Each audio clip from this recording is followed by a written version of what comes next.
Maladie qui touche près d'1 million de Français et ce sera même 3 fois plus d'ici 2050. On va parler d'Alzheimer ce matin sur Europe 1.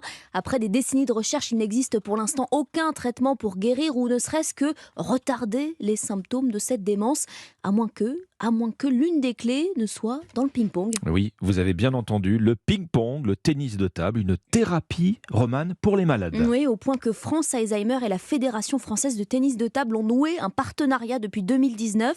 Un programme avec des éducateurs et des bénévoles qui proposent des tournois aux malades. Vous allez l'entendre, les résultats sont étonnants. Démonstration dans un gymnase parisien avec Delphine Schills. Une dizaine de tables, au choix atelier d'entraînement ou jeux libres, et à l'une d'elles, Jacques, 66 ans, droitier. Diagnostiqué Alzheimer en 2018, il pratique le ping-pong depuis 3 ans, une bouffée d'air. C'est crucial, c'est d'abord et avant tout la bande de copains. Face à lui, son partenaire Patrick. Jeu rapide et puissant, au ras des lignes et du filet, la magie du ping-pong pour son fils Cédric, qui l'observe jouer. À la maison, ranger je sais pas, des affaires, mettre la table ou que sais-je, c'est très très très compliqué.